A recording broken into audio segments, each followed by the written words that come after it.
वो सील हो जाएगा। मतदान दलों को हम लोगों ने विस्तृत तौर से जानकारी दी है और इस बार आप सब लोग जानते हैं कि आयोग के दिशा निर्देश में बहुत से स्पेशल इनिशिएटिव लिए गए हैं।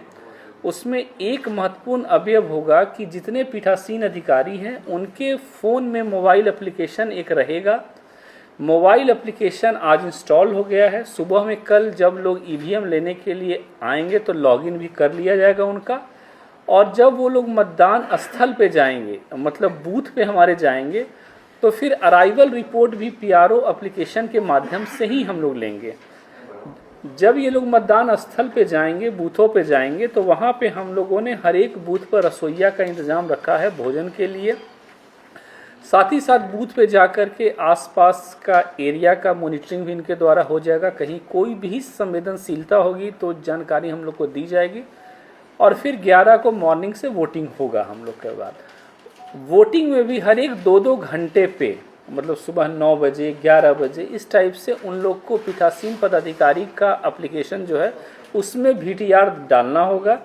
रीजन की अर्लियर इलेक्शंस में हम लोग देखते थे कि जो मतदान का आता था कि इतना मतदान हुआ है और रियल मतदान में बड़ा अंतर देखते थे आप लोग। आयोग का इस बार गाइडलाइन है कि हम लोग एप्लीकेशन के माध्यम से समय पे जो है वो लोगों को जानकारी दे पाएंगे कि इतना वोट पोल हुआ है। वरना बहुत बार आरोप भी लगता रहा है कि इवनिंग में जब 17C एक होता है, 17C बेसिकली है जिसमें कि जितना वोट पोल हुआ उसका पूरा डाटा रहता है, कितना जेंट्स ने दिया, महिला ने इतना दिया, उसका डाटा रहता है। तो ये भी आयोग का निर्देश हुआ है कि 17C सभी बूथों पर जितने पॉलिटिकल एजेंट रहेंगे, मतलब बूथ में जो मतदान के लिए रहते हैं अभ्यर्थी के लोग, उनको 17C का कॉपी देंगे हम लोग, और ये मैंडेटरी है। तो हम लोग 17C का कॉपी भी उनको देंगे और वहीं से पीआरओ एप्लीकेशन पे VTR भी हमारा लोड हो जाएगा और हम लोग एग्जैक्ट कितना मतदान हुआ है वो शाम तक हम लोग के पास एग्जैक्ट डाटा रहेगा। बूथों पर 2-2 वॉलंटियर रखे गए हैं, वॉलंटियर 1, वॉलंटियर 2। वॉलंटियर 1 का काम होगा कि जितनी महिलाएं बुर्का घूंघट वगैरह में रहती हैं उनका डिटेल पहचान करना। आप लोग के माध्यम से भी और बहुत से माध्यम से बार बार यह सवाल उठाता जाता रहा है कि बहुत बार बोगस वोटिंग होता है। तो हम लोगों ने हर एक बूथ पे वॉलंटियर 1 दे दिया है।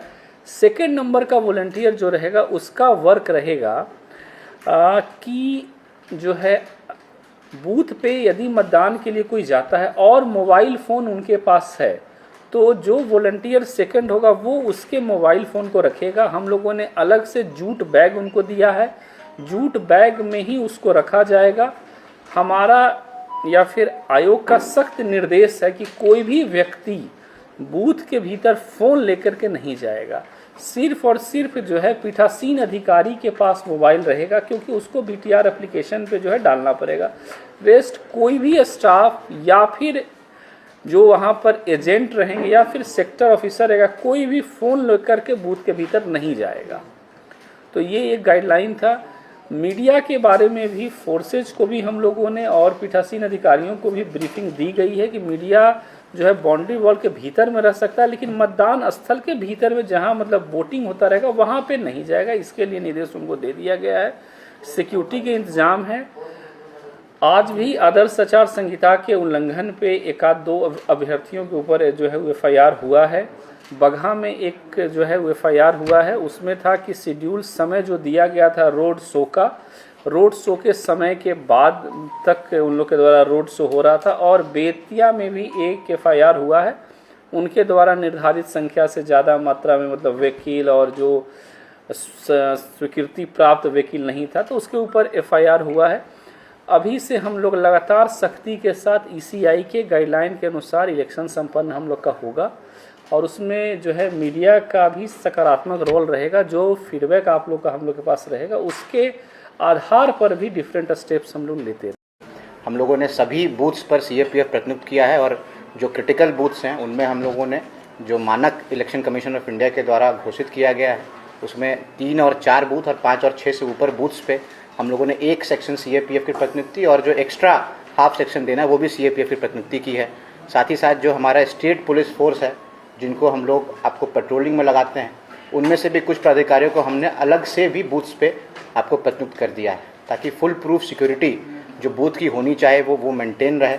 और जैसा कि आपको जिला प्राधिकारी महोदय ने बताया, जो वॉलंटियर्स हैं वो लोग भी वहाँ पे मौजूद रहेंगे, ताकि पारदर्शिता से वोटिंग होती रहे। और हम लोगों के द्वारा वहाँ पे होमगार्ड्स, ट्रेनी कांस्टेबल्स, चौकीदार, इनकी भी प्रतिनियुक्ति की गई है, जो क्यूइंग कराएंगे।